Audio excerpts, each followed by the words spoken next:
Bonjour à tous et bienvenue à Voyage dans l'espace. Où que vous soyez dans l'univers, nous espérons que vous allez bien. À mes côtés, aux commandes de ce balado, comme toujours, le journaliste scientifique Claude Lafleur. Bonjour Claude. Bonjour Florent, toujours un plaisir d'être au micro avec toi. Plaisir partagé, oui tout à fait.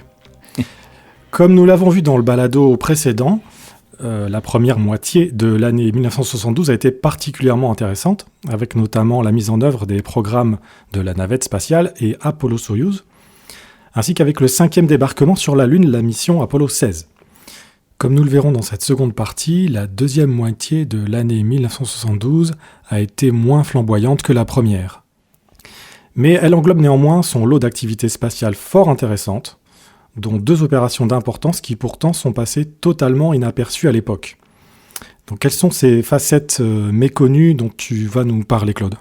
On va le garder un peu plus tard, mais je veux surtout dire que ça va être l'occasion aussi d'aborder 2 autres facettes du domaine spatial dont on parle peu, c'est-à-dire l'utilisation des satellites au bénéfice de l'humanité et aussi l'étude scientifique du cosmos.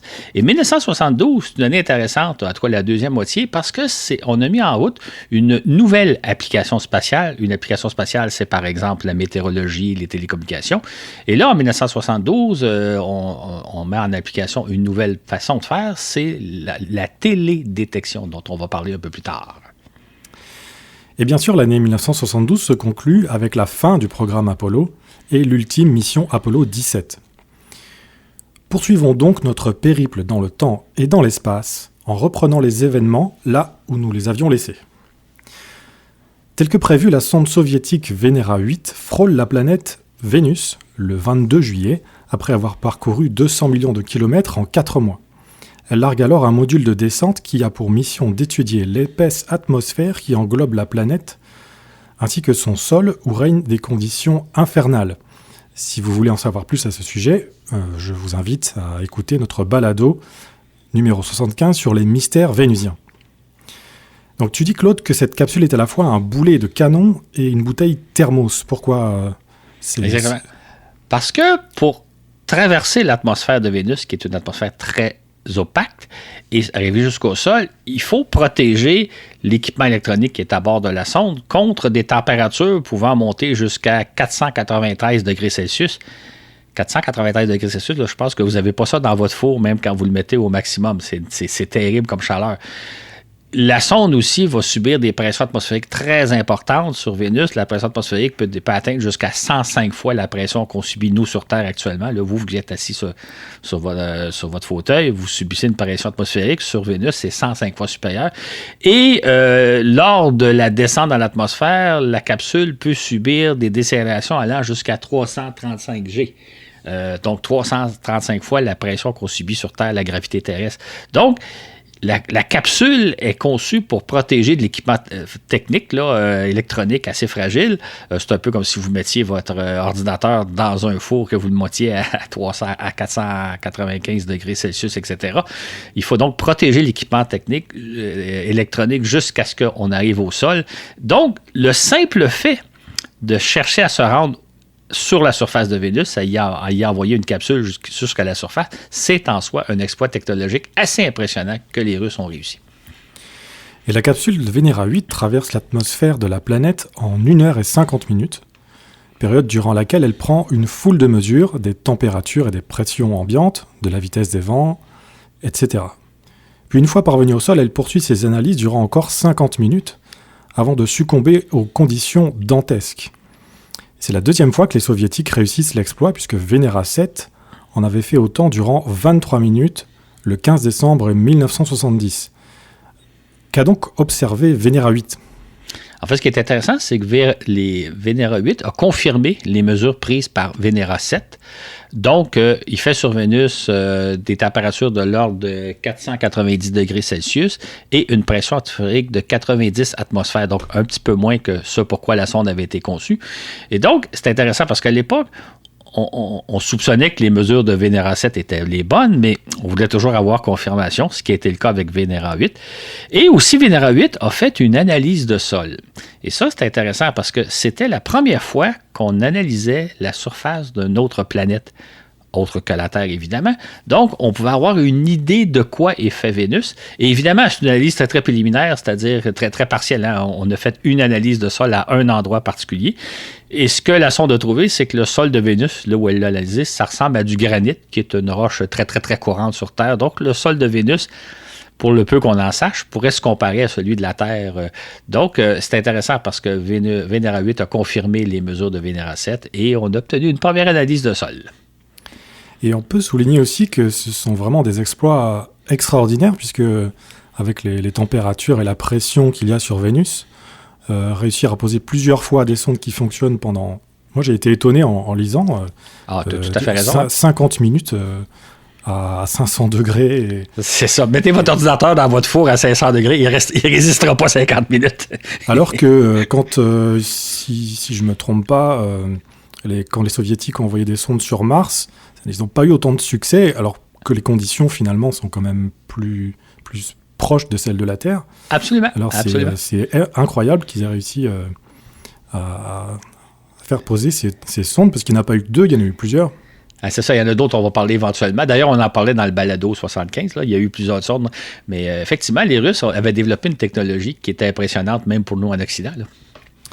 Et Vénéra 8 répond aussi à une question qu'on se pose depuis longtemps. Quelle est cette question? On sait que Vénus, que la planète Vénus est entourée d'une épaisse couche de nuages. Quand je dis épaisse couche, plusieurs dizaines de kilomètres d'épaisseur. On ne voit jamais le Soleil quand on est à la surface de Vénus. Fait que la question que je me demandais, c'est quel éclairage y a-t-il à la surface de Vénus? Est-ce qu'on y voit quelque chose? Est-ce qu'il y a un certain éclairage ou c'est la noirceur totale étant donné l'épaisse atmosphère vénusienne? Or, le photomètre qui est placé à bord de la sonde, photomètre, on a ça après nos appareils photo, en tout cas à l'époque on avait ça, je ne sais pas si ça existe encore, ben, le photomètre a révélé que oui, il y a un certain éclairage sur Vénus. On verrait relativement bien jusqu'à peu près 1 kilomètre de distance. Ça, c'est dans les meilleures conditions. Là, on parle en plein après-midi, au soleil de midi, si je peux dire. Donc, il y a un certain éclairage, ce qui fait qu'on va être possible de prendre des photos. On peut imaginer, parce qu'évidemment, on n'a pas été présent sur Vénus, mais que peut-être que l'éclairage sur Vénus, dans les meilleures conditions, c'est peut-être l'éclairage qu'on a ici sur Terre quand une journée d'automne où c'est très nuageux, où c'est sombre, ou peut-être l'éclairage qu'on a en fin de journée, au moment à peu près où le soleil se couche ou un peu après le coucher du soleil. Donc, il y a une certaine clarté, pas très forte, mais une clarté suffisante pour prendre des photos. D'ailleurs, en 1975, deux sondes soviétiques, les deux suivantes, c'est-à-dire Vénéra 9 et Vénéra 10, vont se poser sur Vénus et vont nous transmettre des photos. Donc, Vénéra 8 nous a révélé que oui, ce sera possible de prendre des photos sur Vénus parce qu'il y a un certain éclairage, même si c'est quand même assez sombre étant donné l'épaisse couche de nuages. Toujours au mois de juillet, la NASA lance un satellite baptisé ERTS-1 pour Earth Resources Technology Satellite. Ce satellite est placé sur une orbite orientée nord-sud à 900 km d'altitude, d'où il survole toute la Terre sur une orbite qu'on appelle polaire. Ce satellite est équipé de caméras pour remplir une mission bien précise. Quelle mission, Claude ? C'est un satellite d'observation de la Terre à des fins scientifiques, c'est-à-dire à des fins d'agriculture, de foresterie, d'océanographie, l'observation des endroits où il pourrait y avoir des mines, des ressources naturelles, l'organisation du territoire, la gestion des eaux et des ressources marines, pour des fins de géographie, de cartographie, d'océanographie et éventuellement, bien évidemment, surveiller aussi la pollution et les effets sur l'ensemble de l'environnement de la Terre. Donc, c'est un satellite qui observe la Terre dans son ensemble, mais à des fins scientifiques et aujourd'hui aussi à des fins d'application pratique, comme la gestion du territoire, par exemple. Ce faisant, ERTS-1 inaugure une nouvelle utilisation des satellites qu'on appelle la télédétection dont tu nous parlais au début du balado. De quoi s'agit-il? Ce qui est amusant de penser, là, imaginez, on est en 1972, depuis une dizaine d'années, les militaires lancent des satellites pour observer la Terre. Ils photographient constamment la Terre, mais évidemment à des fins d'espionnage, comme on en a parlé dans la première moitié dans le balado précédent, là, la première moitié de 72. Donc, observer la Terre à des fins militaires, à des fins d'espionnage. Et finalement, ça a pris à peu près une quinzaine d'années, là, puisqu'on est en 72, pour lancer des satellites qui vont faire la même chose, mais à des fins scientifiques, à des fins civiles. Donc, lance des satellites qui vont observer l'ensemble de la Terre pour les raisons que je viens de donner précédemment. Et contrairement aux satellites militaires qui sont dotés de caméras ultra puissantes pour photographier en détail certaines installations militaires, dans le cas des satellites de télédétection, on veut avoir des caméras de résolution moyenne pour observer un grand territoire. Donc, ça nous permet, par exemple, lorsqu'on photographie, par exemple, une forêt ou un champ, de voir l'état de santé des plantes, parce que ça peut être un peu surprenant, mais grâce aux caméras des satellites, qui fonctionnent entre autres dans le proche infrarouge, on peut voir si des forêts ou des champs sont affectés par certaines maladies. On peut aussi repérer des zones où il serait favorable de faire des pêches, où il serait possiblement des ressources minières, minérales. Donc, on observe l'ensemble de la planète, un territoire moins en précision qu'avec les satellites militaires, mais dans le but d'évaluer l'état des lieux. Donc, c'est une application qu'on a mis en fonction à partir de 1972, à peu près une bonne dizaine d'années après les satellites militaires qui, eux, observent la Terre à des fins d'espionnage. Et en particulier, le satellite ERTS-1, qu'on rebaptisera par la suite Landsat 1, a été en mesure d'évaluer en avance les récoltes de céréales à venir, information qui s'avère cruciale dans la planification de l'alimentation des 3,8 milliards d'êtres humains qui peuplent la Terre en 1972. On imagine très bien l'importance, Claude, d'évaluer les récoltes. Absolument. En fait, ça a une double importance. D'abord, on sait qu'un peu partout à travers la Terre, on procède à l'ensemencement des champs, à la culture de différentes céréales. C'est important d'évaluer quels sont les stocks dont on va disposer, par exemple, à la fin de l'été ou à l'automne suivant, pour éventuellement les répartir un peu à l'échelle de la planète. On le voit actuellement avec la crise avec l'Ukraine, l'invasion de la Russie en Ukraine, qu'on va être privé des ressources des blés qui sont cultivés en Ukraine. On importe des céréales de Russie aussi. Nous, au Canada, on est un grand producteur de céréales. Ben là, on va devoir compenser. Donc, les satellites de télédétection permettent d'évaluer quelles sont les récoltes à venir et comment les gérer. Ça a aussi un rôle stratégique et commercial parce que si vous savez que dans telle région, les récoltes vont être mauvaises et que vous, dans votre région, les récoltes vont être bonnes, donc il y a peut-être de l'argent à faire. Là, je pense au Canada parce qu'on en a beaucoup profité de ce genre de satellite-là. À savoir, nous allons avoir de bonnes récoltes et on sait que dans telle partie de l'Europe, par exemple, les récoltes vont être moins bonnes. Ou inversement, parce qu'il y a certaines années au Canada où les récoltes ne sont pas très bonnes, sont meilleures à l'heure. Donc, les satellites de télédétection permettent la gestion des récoltes. On voit d'avance, dès le mois de juillet, dès le mois d'août, quelles vont être les récoltes et ça conditionne entre autres le prix sur le marché. Nous, on ne le voit pas comme consommateurs, là, mais ceux qui gèrent les récoltes vont dire, OK, il va y avoir abondance de céréales cette année, les prix vont être plus bas. Il va y avoir certaines raretés, les prix vont être plus élevés. Donc, ça a à la fois un rôle humanitaire, à savoir qu'est-ce qu'on va disposer comme céréales et un rôle commercial, à quel prix vont se vendre les ressources agricoles. Oui, et puis c'est d'autant plus important que j'ai vu qu'en 1972, il y avait 3,8 milliards d'habitants sur Terre, et on est 50 ans plus tard, on est 2 fois plus.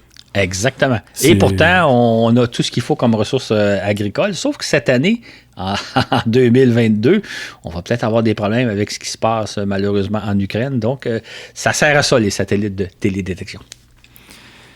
La mise en orbite du satellite Landsat 1 donne naissance à une nouvelle discipline scientifique.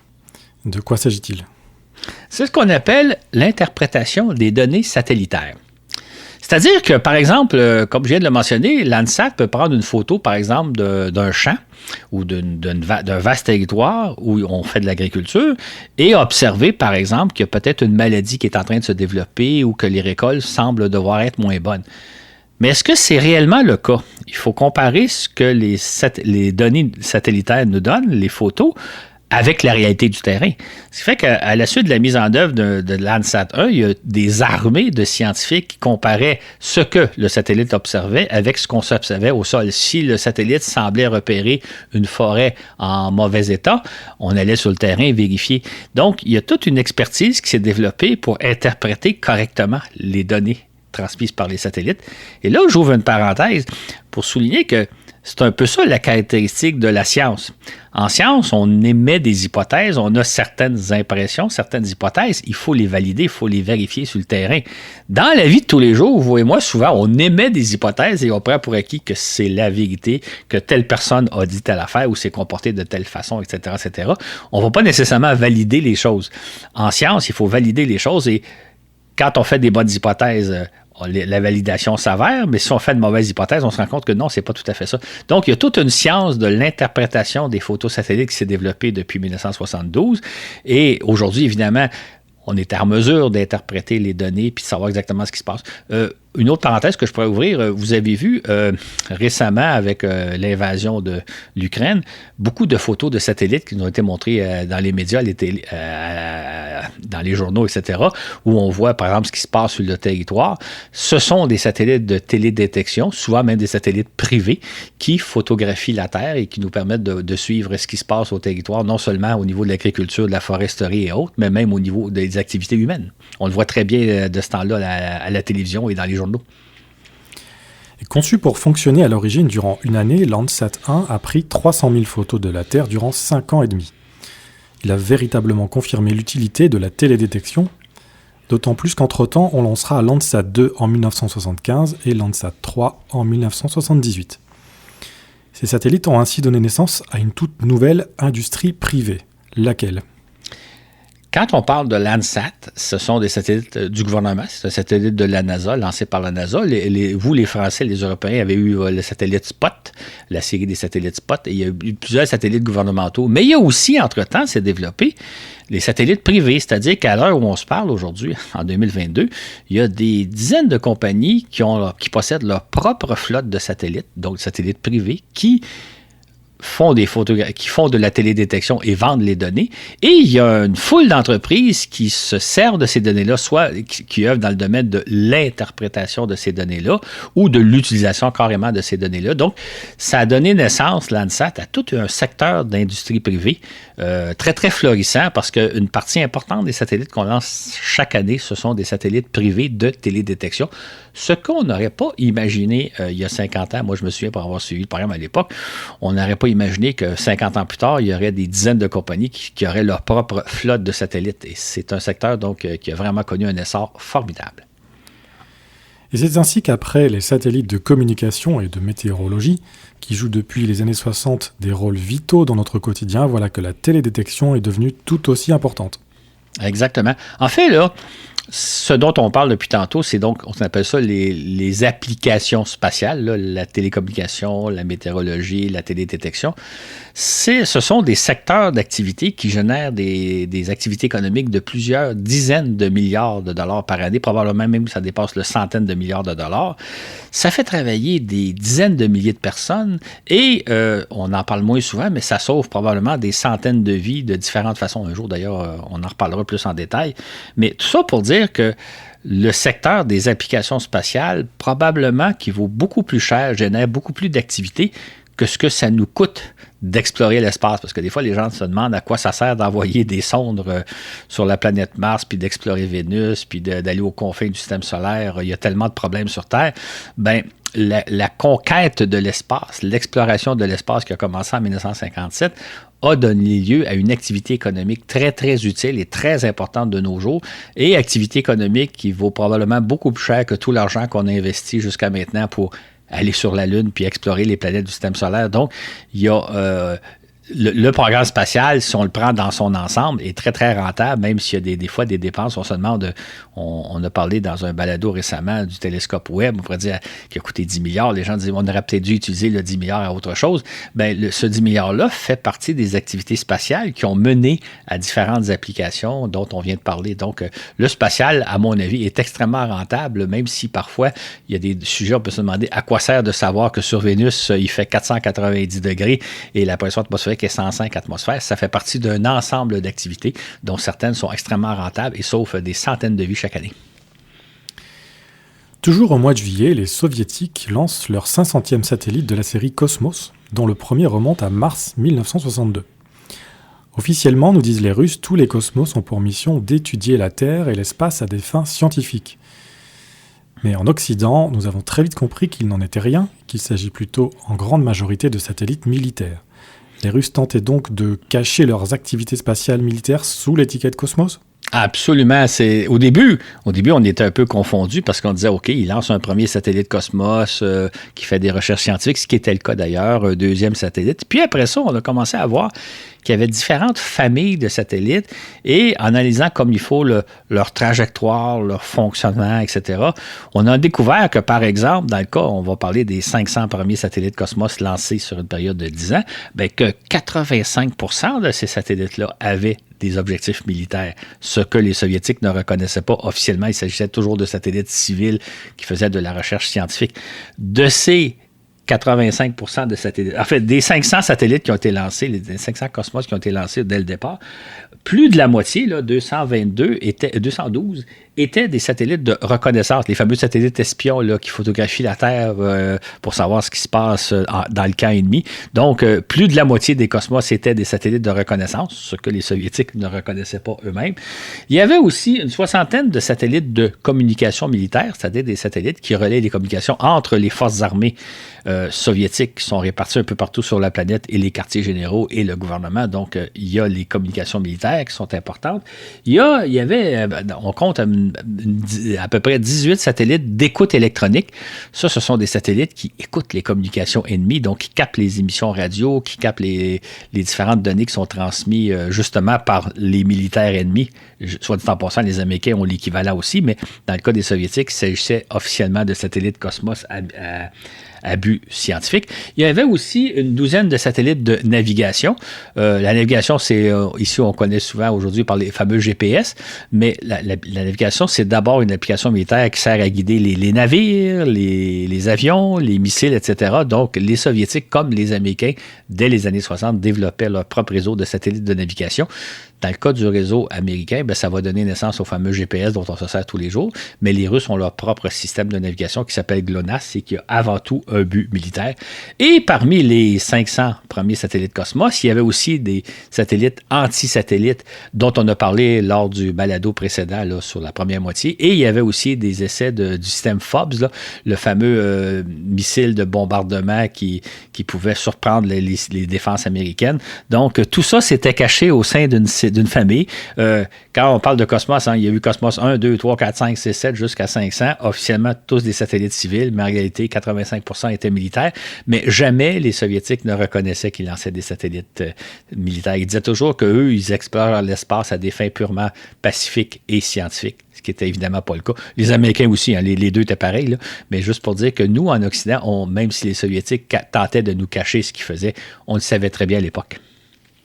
Et en fait, des 500 Cosmos lancés entre mars 1962 et juillet 1972, seuls 70 remplissaient des missions civiles, dont une vingtaine seulement reliées aux sciences. Pourtant la raison d'être officielle du programme Cosmos, ainsi qu'une dizaine de satellites météo.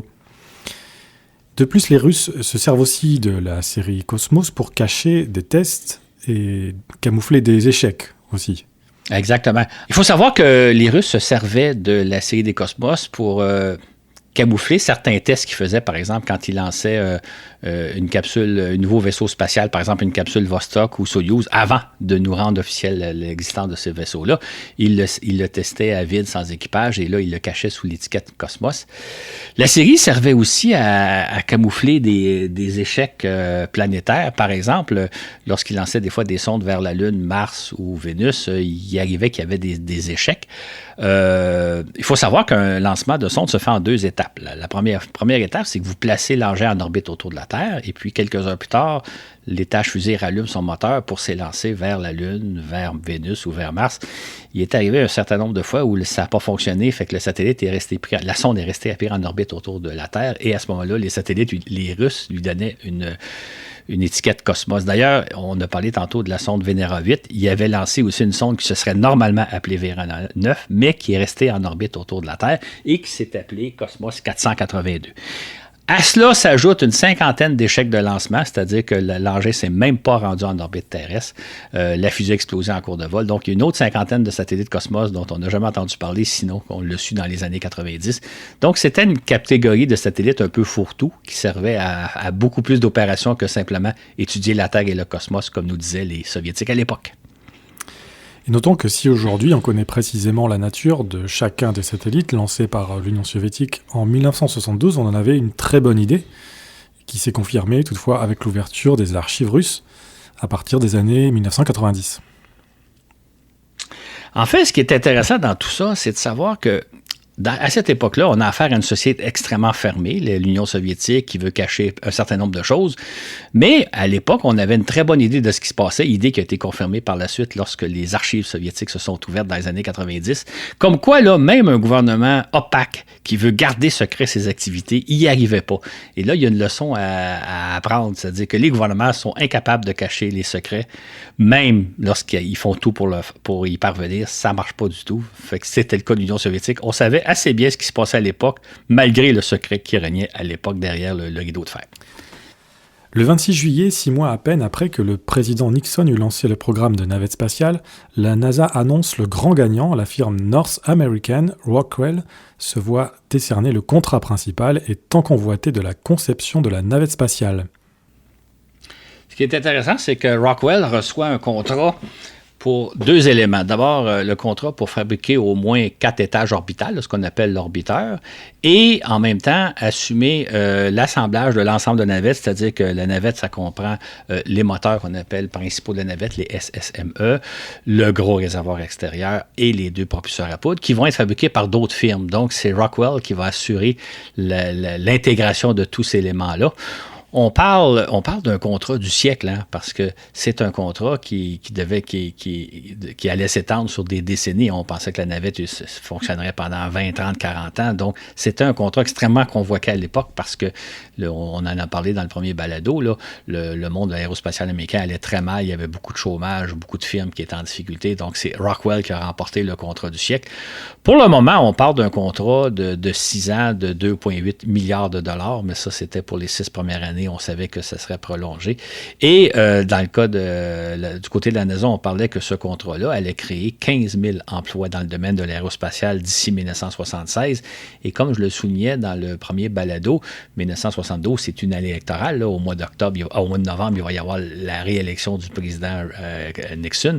Donc, annoncer l'embauche de 1500 personnes dans les prochaines années, ça nuit pas à la réélection d'un président. C'est pas la seule raison pour laquelle on a adopté la navette spatiale, mais ça a été un des impacts. Donc, ça a été un grand moment pour Rockwell et pour le monde spatial qu'on décerne ce contrat-là qui va conditionner l'aérospatial américain pendant des décennies.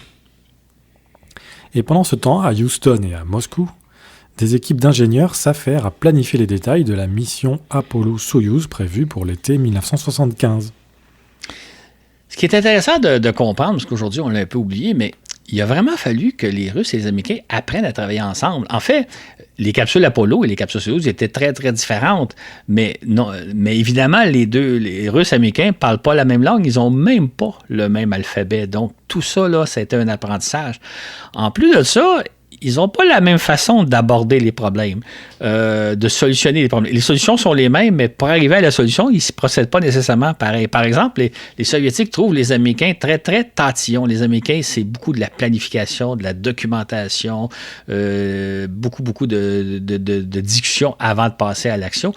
Les Russes sont plus brouillons, ils vont plus directement à la solution. Et eux, la planification extrême, parce que la NASA, c'est faramineux, toute la planification qu'exige la NASA quand vous voulez lancer un satellite ou un équipement spatial. Pour les Russes, ça se faisait beaucoup plus simple. Donc, il a vraiment fallu qu'avant même de solutionner les problèmes concrets, les problèmes techniques qui allaient se poser, il a vraiment fallu que les 2 équipes apprennent à travailler ensemble, s'approvisaient l'une et l'autre. Et cet apprentissage-là, évidemment, il va s'avérer extrêmement important parce que c'est celui qui va s'appliquer lorsque, dans le cadre du programme de la Station spatiale internationale et qui va débuter dans les années 90 et là où les Russes vont participer au projet. Donc, ça a été une étape très importante faut d'abord apprendre à travailler ensemble avant même de solutionner les problèmes. Et c'est ce qui va se passer, je dirais, en 72-73, là, pendant qu'on résout évidemment les problèmes techniques qui s'opposent, mais on s'apprend à se connaître l'un l'autre. Et c'était vraiment 2 sociétés fort différentes. Et déjà, les astronautes Tom Stafford, Jack Swigert et Dick Slayton se mettent à étudier le russe, dans l'espoir d'être assignés au vol Apollo-Soyouz. Il faut comprendre, on est en 1972. Il reste une mission lunaire pour laquelle l'équipage a déjà été désigné. Il y a, on en parlera l'an prochain, l'opération Skylab, 3 équipages qui vont passer du temps en orbite terrestre à bord de la station Skylab. Et après ça, il y a le programme de la navette spatiale qui doit en principe débuter en 1978. On est en 72. Ce qui fait que pour beaucoup d'astronautes, la mission Apollo-Soyouz, c'est peut-être leur dernière chance de voler avant un bon bout de temps, avant peut-être même qu'ils soient rendus à l'âge de la retraite en tant qu'astronaute. Donc, il y a une certaine compétition au sein des astronautes pour savoir qui va être assigné à la mission. Et comme on l'a mentionné, Stafford, Swigert et Slayton vont apprendre le russe. Éventuellement, on peut déjà vendre le punch. Stafford et Slayton vont voler à bord de la mission Apollo-Soyouz, mais c'est plutôt Vance Brand qui va remplacer Swigert. Donc, les astronautes se mettent déjà à étudier le russe. En prévision d'un vol en 1975, c'est la dernière chance parce que, et en même temps, on peut dire que le premier vol de navette va avoir lieu plutôt en 1981. Fait qu'il va y avoir une longue pause entre 1975 et 1981 avant que d'autres astronautes américains aillent enfin dans l'espace. Et c'est pas de chance pour Swigert, lui qui avait déjà raté la Lune avec Apollo 13. Absolument. Il a aussi raté Apollo-Soyouz. Exactement. Et il va mourir d'un cancer en 1981. Alors, il devait avoir peut-être 45 ans ou 50 ans. 50 ans, je crois. C'est 50 ans, c'est ça. Donc, vraiment, pas très chanceux comme bonhomme. Il y a 10 ans, donc en 1962, les Européens entreprenaient de s'organiser pour prendre part à la conquête de l'espace que menaient tambour battant les Soviétiques et les Américains. Dans un premier temps, ils ont créé 2 organismes, l'ELDO, chargé de concevoir un lanceur de satellites, et l'ESRO, pour le développement de satellites scientifiques et technologiques, lancés par des fusées américaines. C'est ainsi que 8 satellites de l'ESRO ont été lancés entre 1962 et 1972, tandis que la Grande-Bretagne, l'Italie, la France, l'Allemagne disposaient de leurs propres satellites nationaux. La fusée dont rêvait l'Europe s'appelait Europa. C'était une fusée conçue à partir de fusées déjà existantes, c'est-à-dire que le premier étage était fourni par la Grande-Bretagne, c'était à partir du missile Blue Streak. Le deuxième étage était conçu à partir d'une fusée-sonde française qui s'appelait Coralie. Et les Allemands fournissaient le troisième étage qui s'appelle Astris.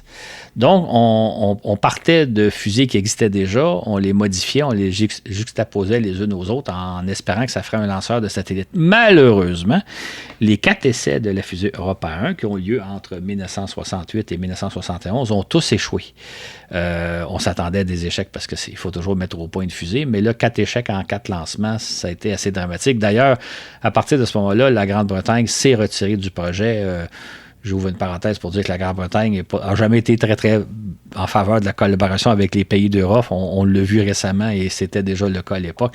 Donc, la Grande-Bretagne s'est retirée de tout projet de fusée européenne en disant, nous, on abandonne et on va plutôt se fier aux fusées américaines. Mais le 20 décembre 1972, les partenaires européens décident de créer l'Agence spatiale européenne, ESA, qui allait officiellement naître le 1er janvier 1974. Ils décident également de concevoir une fusée entièrement nouvelle en partant d'une page blanche. Il s'agit du lanceur à 3 étages, ou bien L3S, qui sera éventuellement renommé Ariane. C'était donc en 1972 le début d'une aventure formidable, l'aventure Ariane, dont un jour il faudrait bien parler dans le balado parce que c'est assez remarquable ce que les Européens ont fait. J'attire juste votre attention sur le fait que la différence entre Ariane et Europa, c'est effectivement qu'on est parti d'une feuille blanche. On s'est dit, bon, si on faisait une fusée, mais intégrée au lieu d'essayer d'assembler 3 fusées déjà existantes, on va arriver à un meilleur résultat. Et évidemment, le résultat, c'est Ariane 1, dont le premier lancement va avoir lieu en 1979. Et c'est une épopée extraordinaire que les Européens mènent depuis donc, une quarantaine d'années maintenant, dont il faudra bien parler un jour. Et durant l'année 1972, les Européens font également lancer 4 satellites scientifiques par des fusées américaines.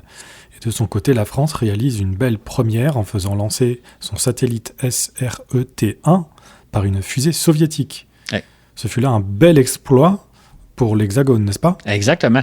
En fait, ce qu'il faut savoir, c'est qu'à l'époque, en 72, les Soviétiques sont très fermés. Hein. On n'a pas accès à leurs installations.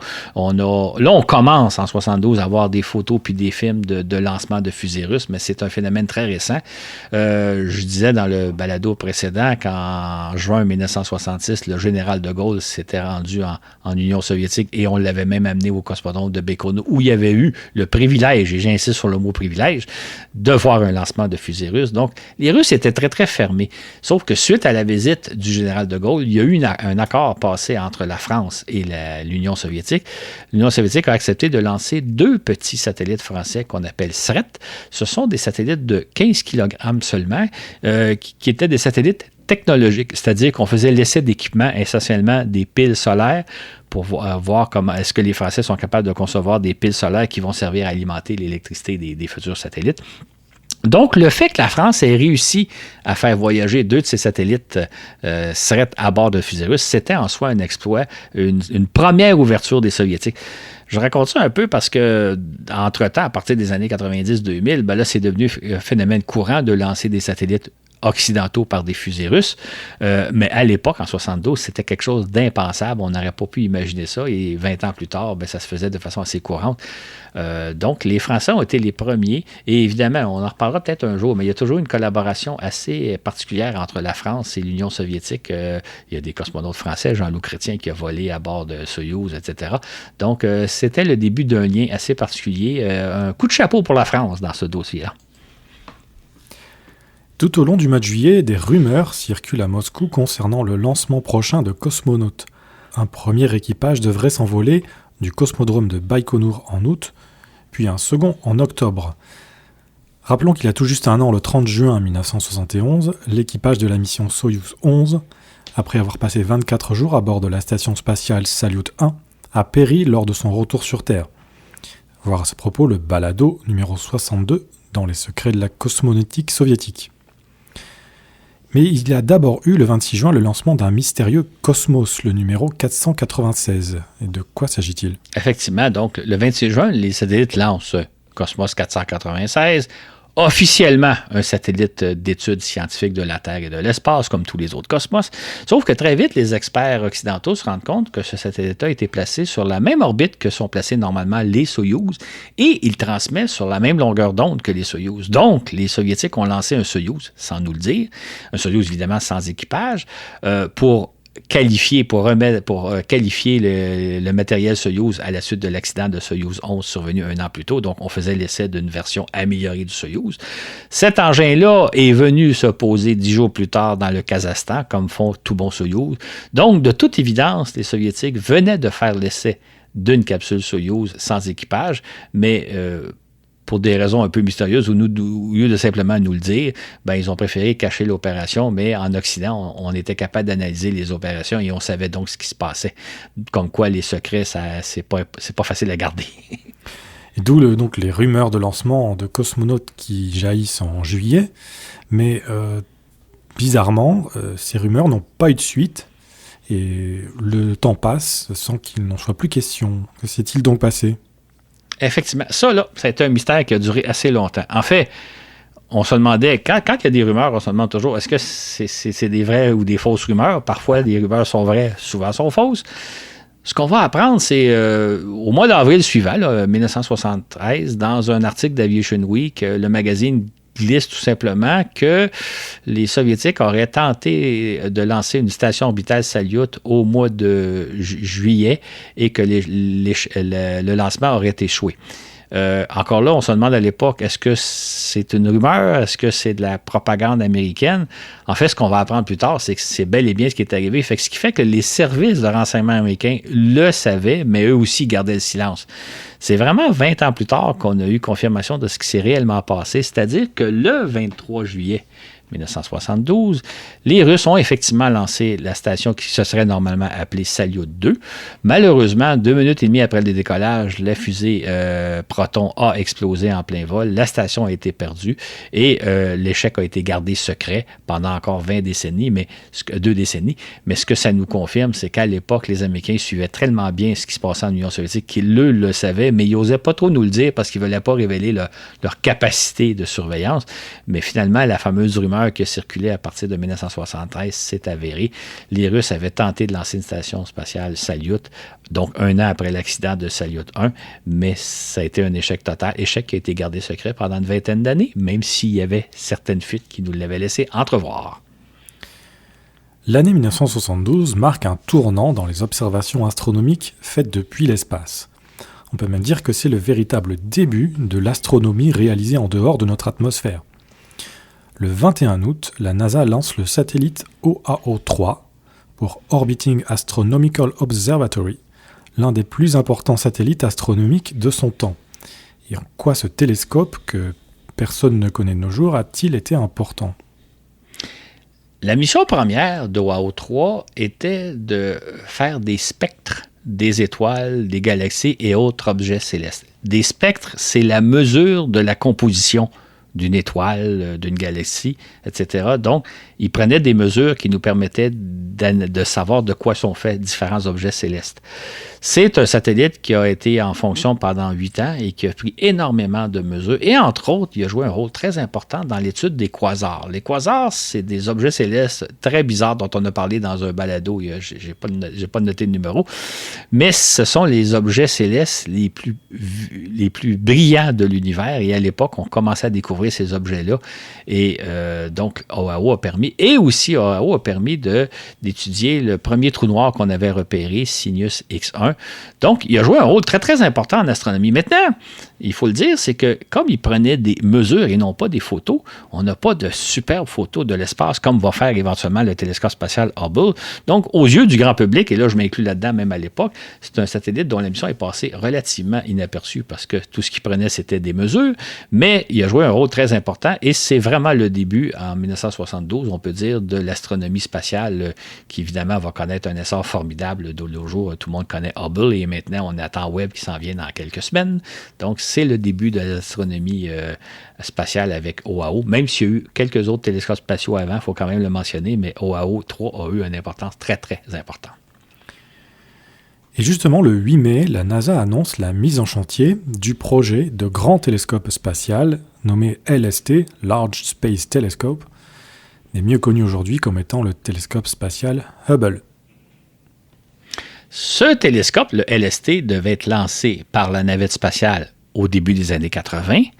Il devait posséder un miroir de 3 mètres de diamètre, ce qui est gigantesque pour l'époque, et même aujourd'hui, c'est vaste, 3 mètres de diamètre. Et on pensait que sa puissance, sa capacité serait 100 fois supérieure à tout ce qu'on avait sur Terre, au meilleur télescope terrestre. Donc, on nous annonçait une révolution astronomique très importante qui devait avoir lieu au début des années 80. Maintenant, ce dont on parle, c'est le télescope Hubble. Soit dit en passant, le télescope Hubble n'a pas un miroir de 3 mètres, mais de 2,50 mètres. On l'a rapetissé un petit peu. Et le télescope Hubble a été lancé en 1990 et est entré en fonction vers 1995. On est donc, au moment où je vous parle, en 1972. Il va falloir attendre une bonne 20aine d'années avant de voir enfin lancer le télescope qu'on appelle aujourd'hui Hubble, qui va faire évidemment une révolution astronomique très importante. Il s'est donc écoulé à peu près une 20aine d'années. Ça ressemble un peu à l'histoire du télescope Webb dont on a parlé il y a quelques balados, où là aussi, c'est un projet qui a pris une 20aine d'années à mettre en place. Et je pourrais vous annoncer déjà qu'on est en train de préparer les télescopes qui vont être lancés dans les années 2030 et 2040. C'est des projets qui se font sur le long terme. On a l'exemple avec le LST, le Large Space Telescope, qui est devenu Hubble, avec Webb et avec les télescopes. Il faut être patient dans le domaine spatial. Oui, tout à fait. Le 27 octobre, la sonde Mariner 9 arrive au terme de sa mission de 9 mois d'auscultation de la planète Mars. La sonde ayant épuisé toutes ses réserves de carburant, les contrôleurs de mission ordonnent à Mariner de désactiver son émetteur radio. Elle devient alors muette, cependant, on s'attend à ce qu'elle gravite autour de Mars pour encore une 50aine d'années.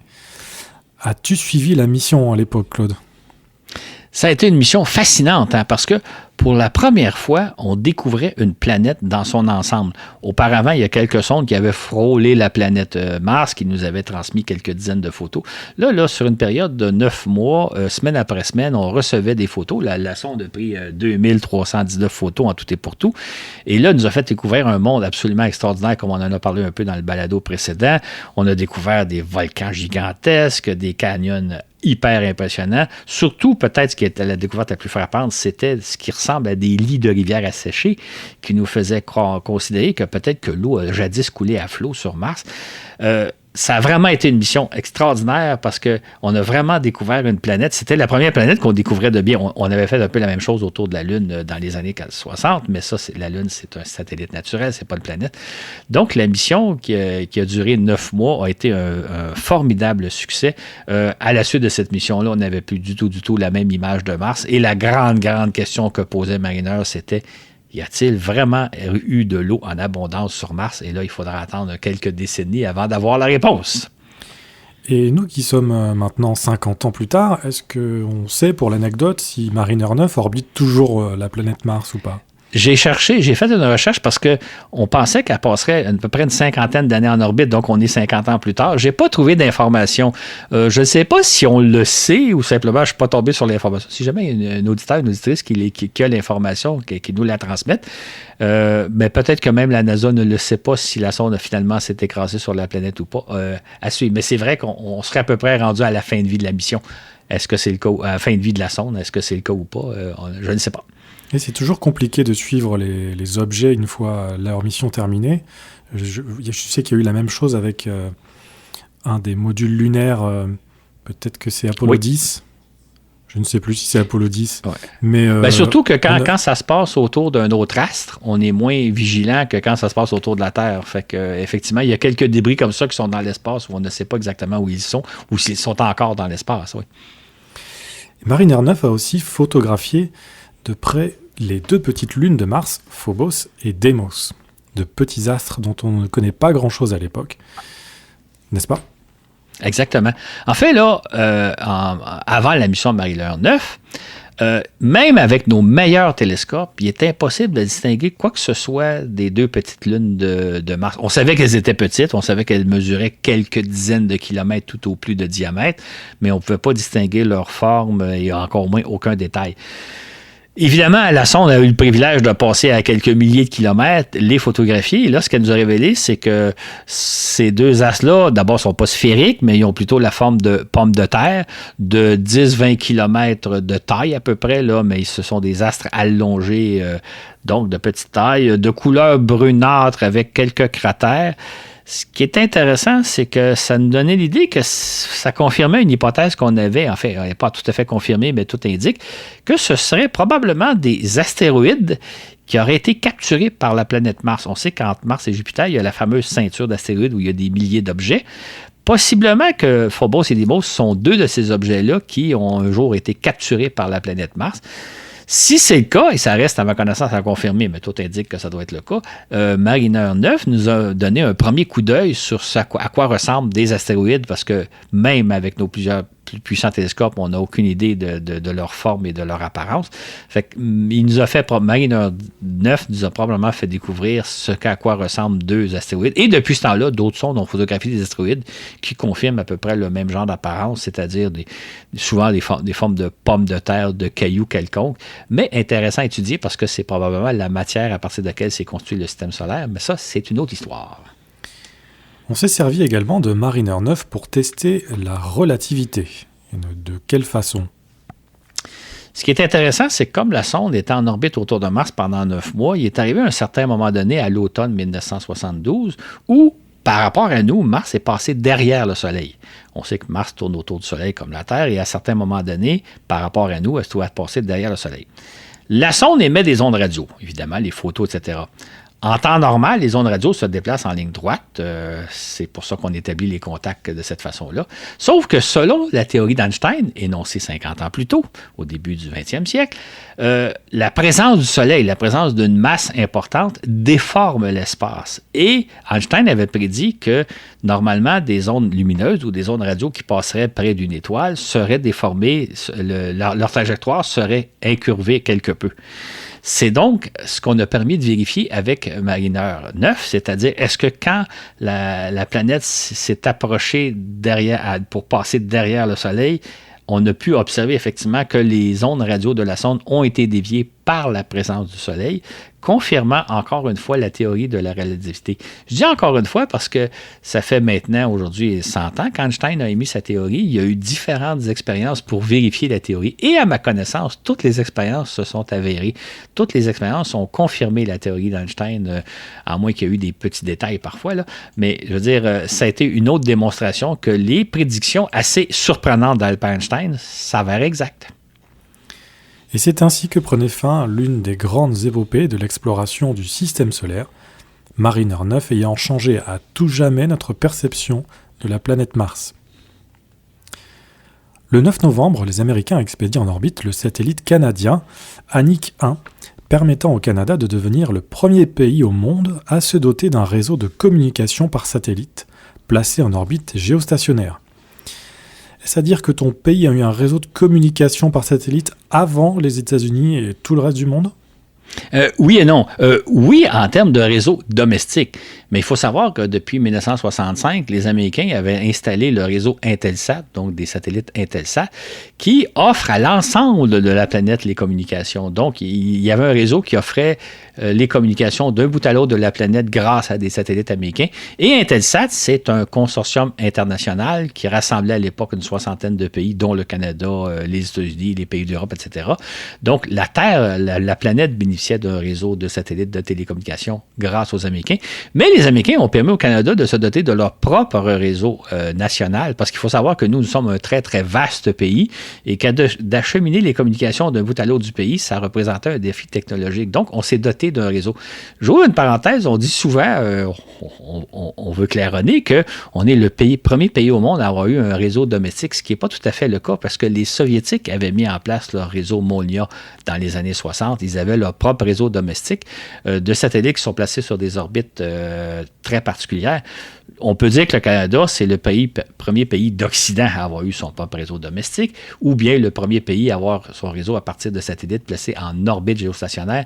Mais on n'est pas le premier pays au monde à avoir eu notre propre système domestique, puisque les Soviétiques l'ont eu avant nous. Et évidemment, les Américains ont eu par la suite leur propre réseau domestique, mais ils avaient déjà un réseau grâce à Intelsat qu'ils avaient mis en place à partir de 1965. Fait que c'était quand même une belle prouesse technologique pour le Canada, mais qui est due gracieuseté de la NASA, qui a lancé nos satellites. Anik 1, dont le nom signifie frère en esquimau, comme on appelait les peuples du Grand Nord canadien, c'est ça, Claude, à l'époque? Exactement. Maintenant, on dirait Inuit. Exactement. En fait, aujourd'hui, c'est très péjoratif le mot esquimau, mais à l'époque, c'était le mot qu'on employait. Esquimau, je pense que ça veut dire mangeur de poissons crus ou quelque chose comme ça. C'est plutôt péjoratif, mais à l'époque, c'est le terme qu'on employait pour désigner les peuples du Grand Nord. Anik 1 a donc été expédié à 36 000 km d'altitude par une fusée de la NASA. Où se trouvait-il positionné dans l'espace? Est-ce qu'il était au-dessus du Canada? Ça serait pratique si on pouvait faire ça, mais ce n'est pas le cas. Quand on place un satellite en orbite géostationnaire, c'est nécessairement au-dessus de l'équateur. On expliquera un jour peut-être, je pense que je l'ai déjà expliqué d'ailleurs pourquoi ce n'est pas le cas. On ne peut pas placer un satellite au-dessus du pôle Nord, ou au-dessus du Canada ou au-dessus de la France. C'est toujours au niveau de l'équateur. Dans le cas d'Anik 1, il a été placé à 114 degrés de longitude ouest, c'est-à-dire au sud de l'Alberta. Et à partir de ce point-là, donc par rapport à l'Alberta, il est toujours à la même place, au niveau de l'équateur, mais vis-à-vis l'Alberta. Et de ce point de vue-là, il pouvait transmettre une dizaine de canaux de télécouleurs d'un bout à l'autre du Canada, ou 9600 communications téléphoniques, appels téléphoniques ou une combinaison des deux. Et le satellite a ensuite été... le satellite a fonctionné pendant une décennie et il a été rapidement accompagné de ANIC 2 et ANIC 3 pour faire le réseau de satellites de communication interne du Canada et qui est toujours en fonction. Là, depuis ce temps-là, on a lancé une bonne dizaine d'ANIC. C'est notre réseau national, comme vous, en France, vous avez le vôtre et la plupart des pays en ont. Et c'est maintenant, il y a des centaines de satellites de télécommunications qui fonctionnent tous les jours pour assurer les communications à la fois à l'échelle internationale et à la fois à l'échelle locale. Le 23 novembre, les Soviétiques procèdent au 4e tir de leur fusée lunaire N1, l'équivalent de la Saturn V américaine. Comment s'est déroulé ce lancement ? C'était le lancement d'une fusée gigantesque. Hein. La fusée N1 avait la hauteur d'un édifice de 35 étages. Elle pesait 2735 tonnes et elle avait une poussée de 4400 tonnes. C'était la fusée la plus puissante jamais lancée. Le décollage s'est effectué normalement. Les contrôleurs au sol rapportaient que tout allait bien de seconde en seconde. Tout marchait bien, sauf que rendu à la 110e seconde, ils ont perçu une anomalie. Et là, ils ont perdu tout contact radio avec la fusée. Ça a été le silence total, sans trop qu'on sache ce qui s'était passé. De toute évidence, il devait y avoir eu un accident assez grave. Évidemment, il n'y avait personne à bord de la fusée, soit dit en passant. Ce n'est qu'après une minutieuse enquête qu'on s'est rendu compte que vers la 110e seconde de vol, le premier étage de la fusée a explosé, alors qu'il ne restait que 7 secondes de fonctionnement. Donc, avec un peu de chance, l'étage aurait pu se détacher et le deuxième étage aurait pu prendre la relève, mais ça n'a pas été le cas. Et donc, ça a été un accident très malheureux parce qu'on s'est rendu compte que finalement, la fusée avait été détruite et sans trop qu'on sache pourquoi. Bon, évidemment, plus tard, on va trouver la cause de l'accident, mais ça a été un lancement très décevant de voir qu'à très haute altitude, la fusée est détruite puis qu'on ne sait pas trop ce qui s'est passé. Et en Occident, cet accident est passé assez inaperçu. Exactement. En fait, là, comme je l'ai répété quelques fois, les Russes fonctionnaient dans le plus grand secret, fait qu'on n'a jamais entendu parler de ce lancement-là.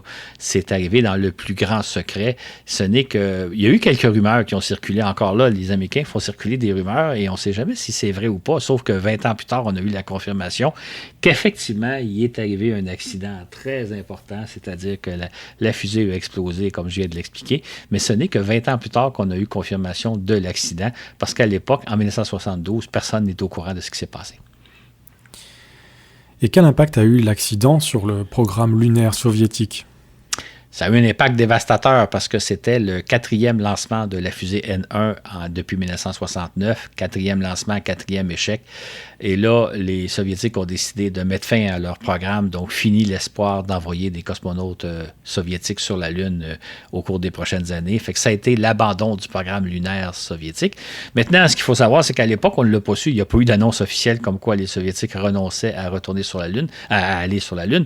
D'ailleurs, ils n'avaient jamais dit qui se préparaient activement à aller sur la Lune. C'était un secret d'État. Donc, quand ils ont annulé le programme, ils n'ont pas eu besoin de le dire. Ce n'est que 20 ans plus tard, dans les années 90, qu'on va apprendre la véritable histoire, bien qu'on soupçonnait qu'ils se préparaient, qu'ils avaient tenté de battre les Américains, comme d'ailleurs je l'ai expliqué dans certains balados. Mais là, c'était la fin du programme. Mais nous, en 1972, nous ne l'avons pas su en tant que tel. Décembre 1972 marque la fin d'une grande époque. 11 ans et demi plus tôt, le président Kennedy avait lancé son célèbre défi, un homme sur la Lune avant la fin de la décennie. Et voilà que le 6 décembre, la NASA s'apprête à lancer un 11e équipage Apollo, composé de Gene Cernan, 38 ans, Ron Evans, 39 ans et Jack Schmitt, 37 ans. Si tout va bien, Cernan et Schmitt deviendront les 11 et 12e hommes à fouler le sol lunaire. Le but premier de la mission est d'obtenir des échantillons très âgés provenant d'un continent lunaire et de rechercher les traces d'activité volcanique récentes.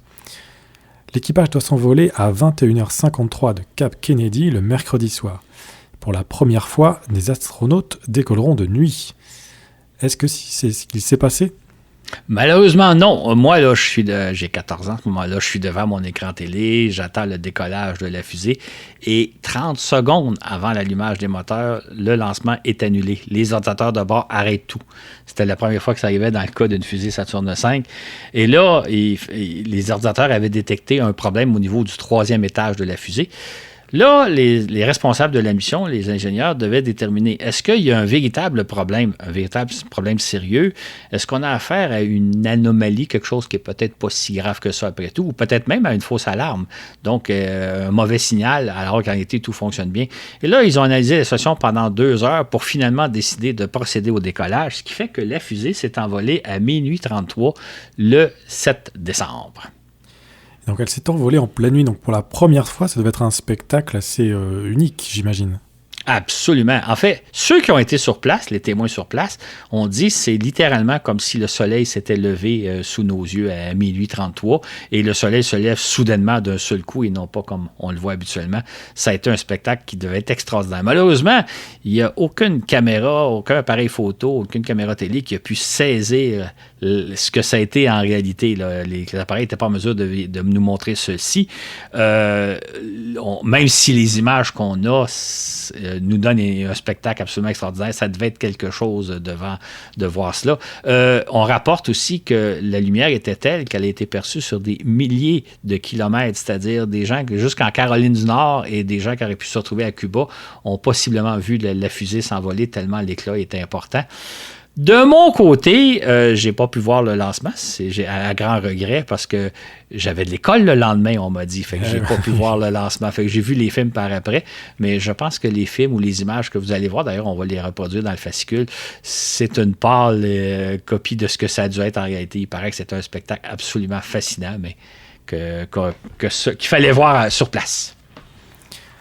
Apollo 17 s'insère en orbite autour de la Lune le dimanche après-midi 10 décembre. Puis 24 heures plus tard, le commandant Gene Cernan pose son module lunaire sur la plaine de Taurus-Littrow. Pour l'occasion, il est accompagné par un scientifique, pour la première fois. Exactement.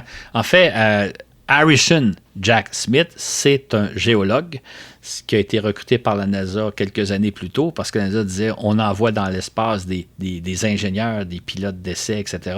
Mais il va falloir éventuellement envoyer des astronautes scientifiques. Et là, on s'est dit c'est la dernière mission lunaire. On a un géologue parmi les astronautes, ça n'aurait pas de sens qu'on ne l'envoie pas sur la Lune. D'ailleurs, Smith devait à l'origine participer à la mission Apollo 18 qui a été annulé, donc on l'a mis sur la mission Apollo 17. Et c'est donc le premier astronaute scientifique à avoir volé. Jusqu'à ce moment-là, c'était toujours des pilotes d'essai, des ingénieurs. Il était le premier scientifique américain à aller dans l'espace. Je dis américain parce que le soviétique avait lancé en 64 un médecin et un ingénieur dans une mission Voskhod, mais c'était là une mission de courte durée. Là, c'est vraiment un scientifique qui va aller faire des travaux scientifiques dans l'espace. Et 4 heures après leur alunissage, les deux hommes foulent le sol de la Lune. Comment s'est déroulée leur sortie ? Un peu comme dans le cas de la mission Apollo 16 dont on a parlé la dernière fois, ils ont d'abord installé des instruments scientifiques sur la Lune, dont un sismomètre pour étudier les tremblements de Lune. Ils ont aussi déployé la fameuse Jeep lunaire, là, donc il faut la déballer puis vérifier qu'elle fonctionne bien, ce qu'a fait sur Lune. Ils ont évidemment recueilli un certain nombre d'échantillons. Et ils ont aussi déployé le drapeau américain, la fameuse scène du drapeau américain. Et dans ce cas-ci, Cernan a dit c'est le jour de ma vie où je suis le plus fier d'être américain. Donc, un petit moment de patriotisme américain. Donc, une sortie comme celle d'Apollo 16 qu'on avait racontée la dernière fois. Et mardi 12 décembre, ils effectuent leur deuxième sortie lunaire de 7 heures. Et le géologue Schmidt est aux anges, apparemment. Absolument. Écoutez, lui, là, comme géologue, il est fasciné. Il est sur une autre planète. Il y a une géologie devant lui que personne n'a vue. Et évidemment, il transmet à la Terre des descriptions que seul un géologue peut transmettre. Il faut savoir qu'il s'adresse dans ses descriptions à ses collègues géologues qui sont restés à Houston, qui écoutent ses commentaires, qui apprécient des descriptions que seul un géologue peut faire, que les astronautes. Donc, il est vraiment aux anges de voir le premier spécialiste à observer la Lune comme géologue. Et il y a beaucoup de plaisir, disons. Oui, si vous n'avez jamais vu les images d'Apollo 17, on l'entend même exulter. Il a fait une trouvaille, apparemment, qui a fait sensation.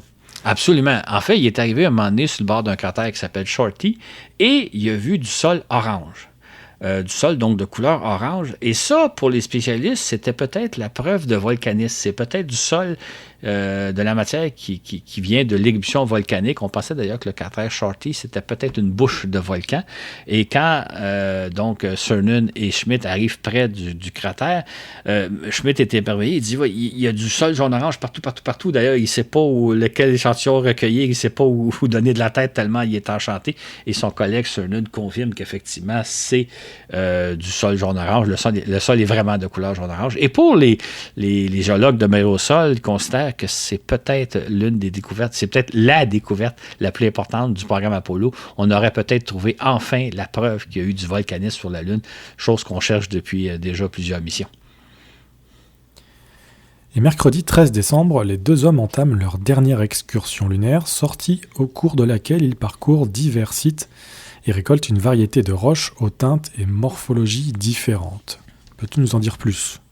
Ben, c'est ça, ce qui est intéressant, c'est que le fait d'avoir ramassé des échantillons de sol jaune-orange lors de la sortie précédente faisait en sorte que là, leur mission était un peu accomplie. Fait que là, ils se sont plus concentrés durant la troisième sortie à aller visiter certains sites déjà prévus au départ, mais en disant on va essayer de ramasser la plus grande variété possible de roches.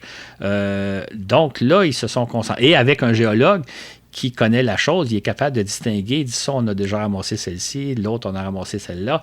Et en même temps, il faut savoir que ce qui est important, c'est que c'est comme dans tout domaine scientifique, il faut non seulement ramasser l'échantillon, mais le situer. D'ailleurs, souvent, il le photographie avant, où il était l'échantillon, de quelle façon il est placé sur la Lune. Il y a souvent un petit trépied, vous allez voir sur les photos, avec des couleurs pour vérifier les vraies couleurs par rapport aux couleurs ambiantes. Et donc, ils sont à la recherche d'une variété pour amener le plus bel étalage possible de roches, ce qui va être le cas. Là, à la fin de la mission, de leur sortie, c'est leur dernière sortie sur la Lune, on sait que l'homme ne reviendra pas sur la Lune avant un bon bout de temps. Fait que Cernan est très émotif, il est conscient du moment historique. Il y a eu Neil Armstrong 4 ans plus tôt qui a été le premier homme à marcher sur la Lune. Lui, il va être le dernier homme à avoir marché sur la Lune. Et à la fin, il dévoile, lui et Schmitt, une plaque qui est accrochée après la patte du module lunaire qui nous dit que c'est ici que s'est terminée la première phase d'exploration de la Lune, en espérant qu'il va en avoir d'autres éventuellement. Et les astronautes émettent le vœu que l'esprit dans lequel ils sont venus sur la Lune, un esprit de paix et de sérénité, ils espèrent que cet esprit-là va se répandre à l'échelle de la planète Terre. On en aurait bien besoin de pacifisme et de sérénité sur Terre. Donc, ils savent qu'ils concluent un moment historique qui ne reviendra peut-être pas de sitôt. Les deux hommes ont ainsi exploré le sol lunaire durant 22 heures, parcouru 35 km grâce à leur Jeep, rapportant avec eux un important bagage scientifique, 111 kg de sol et de roches, pris plus de 2000 photos et qui sait peut-être même rapportent-ils avec eux la preuve tant recherchée de volcanisme lunaire. Exactement. En fait, ils ont passé en tout et pour tout 75 heures sur la Lune à bord de leur module lunaire. Et là arrive le moment du décollage. C'est toujours un moment très, très stressant. Moi, je suis arrivé à mon petit écran télé à ce moment-là. Et vous connaissez, je pense, la scène aujourd'hui. Là, on voit le module lunaire s'envoler comme si de rien n'était. Mais quand on voit la scène pour le vrai, la grande question qui se pose, c'est est-ce que le moteur du module lunaire va s'allumer? Et ils ont une seule chance de l'allumer, c'est-à-dire qu'ils ne peuvent pas le repartir si jamais il ne fonctionnait pas. Ce qui fait que quand il allume le moteur, ou ça fonctionne ou ça ne fonctionne pas. Et si ça ne fonctionne pas, ben à ce moment-là, il demeure prisonnier de la Lune. Ça aurait été comme un échec épouvantable. Ils ont ramassé des échantillons extrêmement intéressants. Ils ramènent un bagage scientifique, mais si jamais ils ne peuvent pas décoller de la Lune. C'est donc un moment très, très stressant. Évidemment, qui s'est bien passé. Aujourd'hui, on connaît l'histoire. C'est bien passé. Ils ont rejoint Evans en orbite autour de la Lune et ils sont revenus sur Terre. Donc, tout s'était bien passé, mais moi, je me souviens d'avoir vu ça à la télévision et c'était toujours un moment très, très stressant. Et on peut remarquer que pour chaque mission Apollo, le moteur du module lunaire, du moteur de remontée, comme celui de descente d'ailleurs, n'ont jamais connu de défaillance. Exactement, ils ont toujours très bien fonctionné et c'était toujours la grande crainte qu'un des deux moteurs tombe en panne. En fait, si le moteur de descente n'avait pas fonctionné, il serait resté en orbite lunaire et il serait allé rejoindre la capsule Apollo. Il aurait pu revenir sur Terre. Mais si le moteur d'ascension n'avait pas fonctionné, il aurait été prisonnier de la Lune. Fait que c'était le talon d'Achille, je pense, on pourrait dire, du programme Apollo. Il fallait absolument que ce moteur-là fonctionne au moment où on en a besoin. Ça a heureusement été toujours le cas. Finalement, les 3 astronautes d'Apollo 17 amérissent dans le Pacifique jeudi après-midi 19 décembre. Quel était le sentiment qui dominait à l'époque ? Est-ce qu'on était heureux que la mission Apollo 17 se termine bien ou est-ce qu'on était plutôt triste de voir s'achever le programme ? Je dirais les deux sentiments à la fois, parce qu'évidemment, on est littéralement soulagé que les astronautes seraient revenus sains et saufs sur Terre. On craignait toujours un accident en cours de route à une étape ou l'autre de la mission, donc on est soulagé. En même temps, il y a un petit pincement au cœur parce qu'on se dit c'est la fin d'un grand programme, c'est la fin d'une grande aventure qui se termine bien, qui s'est bien déroulée. On n'a pas perdu d'astronautes dans l'espace, même si ça a presque failli être le cas lors d'Apollo 13. On est très soulagé de la fin du programme Apollo, mais en même temps, on est un peu triste parce qu'on dit l'exploration de la Lune se termine pour un bon bout de temps. On ne sait pas quand est-ce qu'on va y retourner. Donc, il y a un petit côté doux amer dans ce retour-là. Heureux que l'équipage soit revenu me dire c'était la fin d'une grande épopée. On en était conscient à l'époque. D'ailleurs, un jour, je ferai peut-être un balado. On pourrait peut-être revisiter sur qu'est-ce qu'on pensait, quelles conclusions on tirait du programme Apollo au moment où c'est arrivé et quelles conclusions on peut tirer aujourd'hui. Il y a peut-être des différences avec le recul qu'on pourrait voir. Quand j'ai travaillé sur ce dossier-là, je me dis, tiens, il y a peut-être matière à faire éventuellement un balado, mais ce n'est pas encore prévu à mon programme. Nous savions aussi que nous ne retournerions probablement pas de sitôt sur la Lune. Le président Nixon avait même fait une déclaration qui a choqué un peu tout le monde. Et qu'a-t-il dit ? En fait, ce qu'a dit Nixon, c'est qu'à la suite de la mission Apollo 17, ça pourrait bien être la dernière fois que des humains fouleront le sol lunaire avant la fin du millénaire. On est en 1972, l'an 2000, c'est dans presque 30 ans, c'est dans 28 ans. Personne ne s'imagine à l'époque qu'on ne retournera pas sur la Lune avant 28 ans. Ça tombe sous le sens qu'on va retourner sur la Lune dans les années 80, 90 peut-être, mais c'est sûr qu'on va retourner sur la Lune bientôt.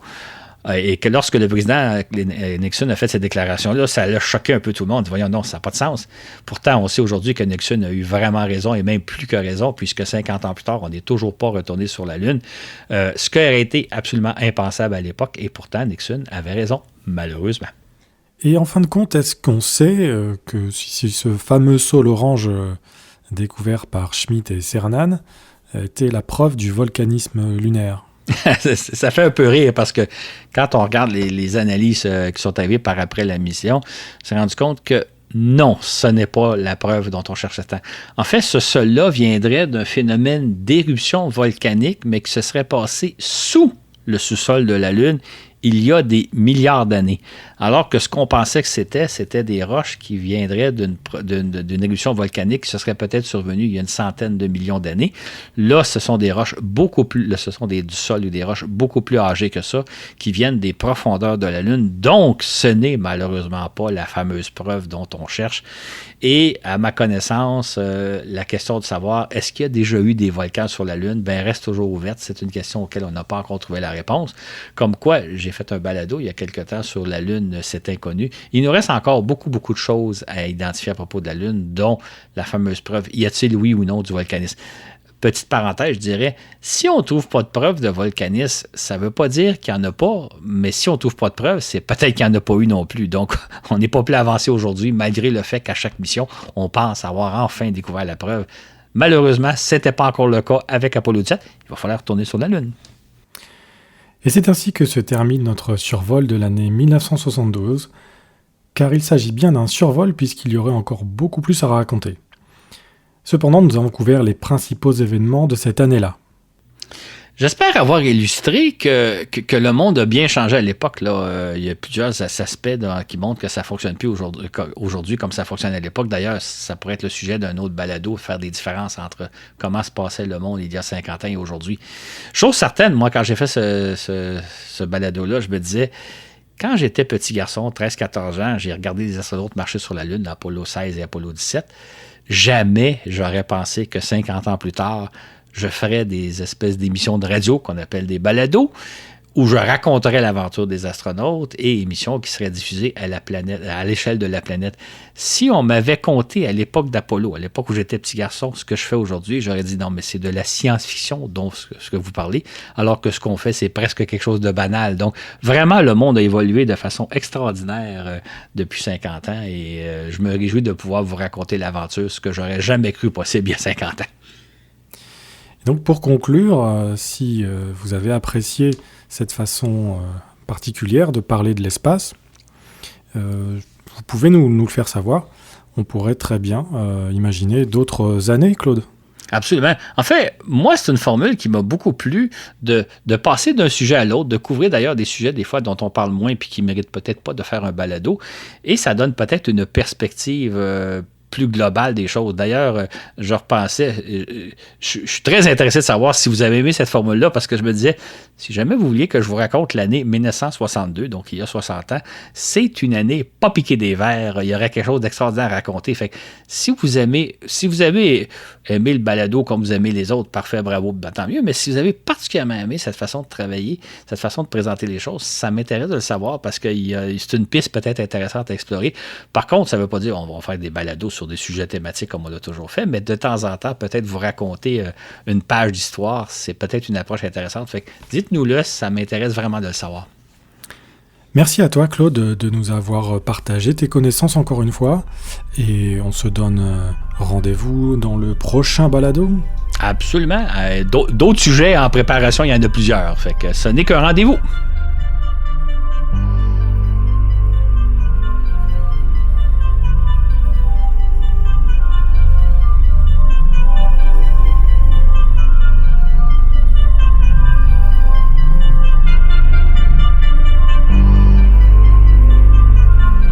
Toute l'équipe se joint à moi pour remercier tous nos généreux patrons et vous invite à nous suivre sur Facebook, Instagram ainsi que YouTube. Ce balado vous a été présenté par Florent Meunier, orchestré par Claude Lafleur et diffusé par Laurent Runigo. Sur ce, où que vous soyez dans l'univers, à bientôt pour un autre voyage dans l'espace.